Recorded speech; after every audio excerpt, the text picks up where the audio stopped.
Ancestral Puebloans, Part 3.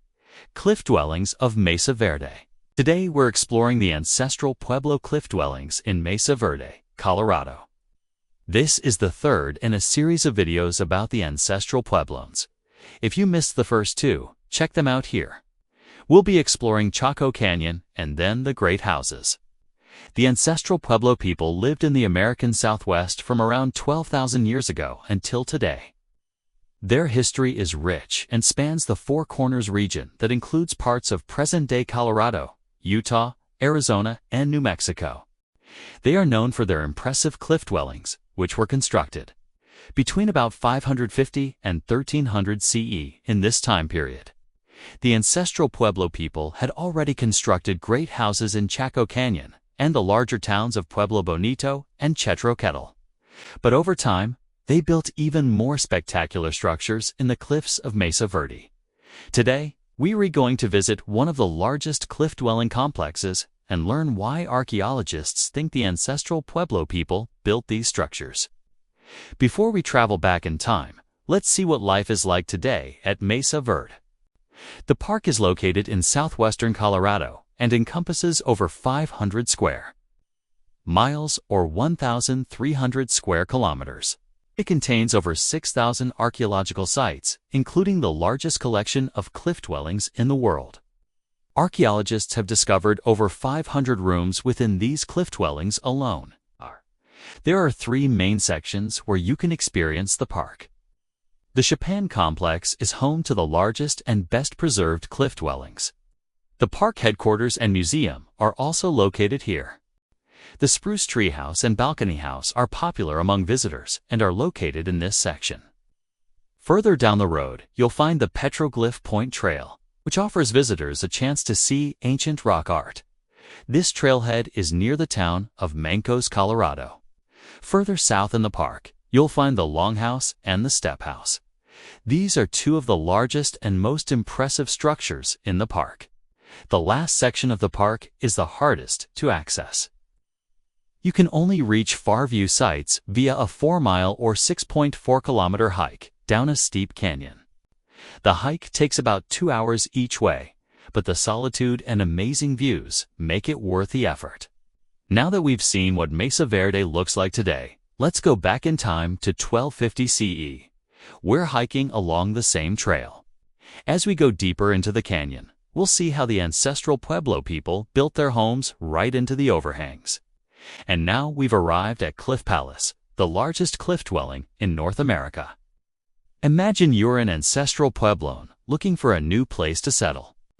The land in this area was once covered by a forest of ponderosa pine, spruce, fir, and cedar trees. The ancestral Pueblo people likely arrived after a fire swept through the forest, leaving behind an abundance of dead trees and underbrush. A flowing river provided plenty of water, and the flat valley floor was easy to farm. With resources like timber and fertile soil, it didn't take long for people to start building homes here. As our ancestral Puebloan village grew, the population expanded and began taking advantage of the natural alcoves and ledges in the cliffs above the river. Over time, they built more permanent structures out of sandstone blocks, wood, and adobe. Some buildings reached 4 stories tall and had more than 100 rooms. Cliff Palace alone has 200 rooms and covers 1.5 acres, or 610 square meters.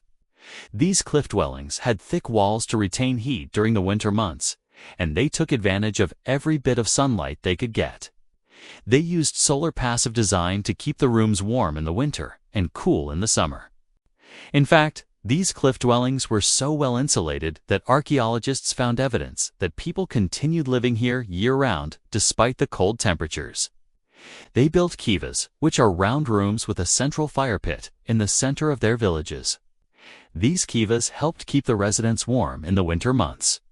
During the growing season, the ancestral Pueblo people farmed maize, beans, squash, and cotton. They would dry and store their crops in underground rooms called granaries. These were located away from the main housing areas to protect the food stores from wild animals and insects. While the community worked together to grow food, each family was responsible for constructing and maintaining their own home. Families would work together to lay the foundation of a new home. Then each household would build their individual rooms around the central courtyard. Each room would have a single purpose. Some were for storing food or farming tools. Others were for sleeping or cooking. Every few years, the family would need to reapply the plaster coating to the walls of their home. Applying this coating was a lot of work, so families would take turns helping each other. While the men harvested crops, women would grind corn into flour and make tortillas. Children would help gather firewood, collect edible plants, and care for any younger siblings. Life in the cliff dwellings would have been busy, but everyone's cooperation was essential to their survival. The ancestral Pueblo people lived in these cliff dwellings for about 700 years. Before abandoning them sometime around 1300 CE, we don't know exactly why they left. Drought, resource depletion, warfare, maybe even a combination of all of these.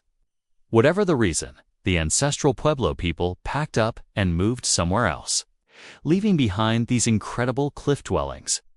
Now let's talk about what life was like for the first people to explore these ruins. When the Spanish conquistadors arrived in the 1500s, they were looking for gold and other riches. They were disappointed to find nothing but ruins. For the next 200 years, people considered the ruins to be cursed and avoided the area. In the early 1870s, the government sent an expedition to explore the region.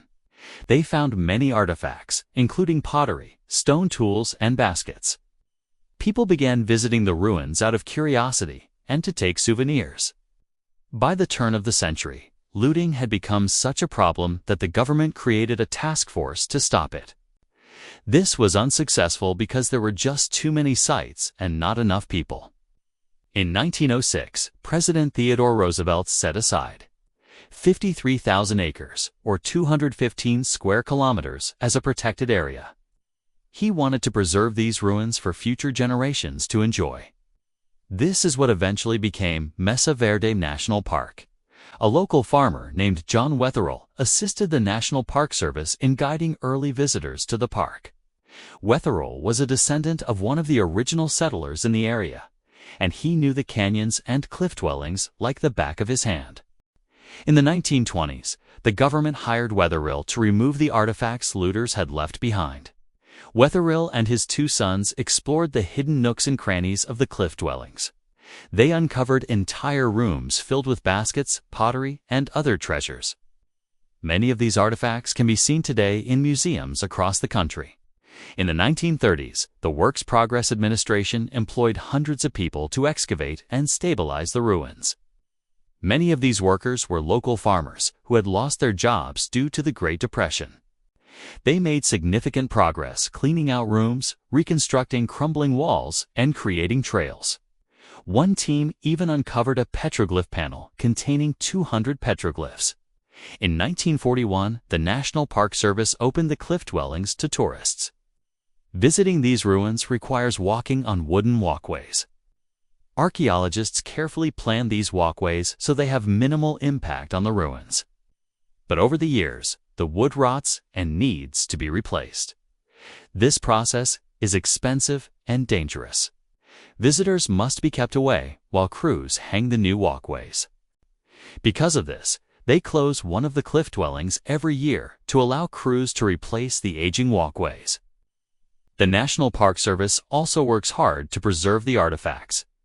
They keep temperature and humidity levels in each room consistent throughout the year. They also limit the number of visitors allowed in each room each day. This helps slow down the deterioration caused by human skin oils and moisture. If you're planning a trip to Mesa Verde, make sure to bring water, sunscreen, and comfortable shoes. You'll want to wear your swimsuit if you plan to visit the cliff dwellings. There are no lockers or places to change clothes, so you'll want to dress accordingly. Thanks for joining me on this journey back in time. I hope you enjoyed this episode of Time Traveling. Have you ever visited Mesa Verde? Share your thoughts below, and thanks for watching. See you next time.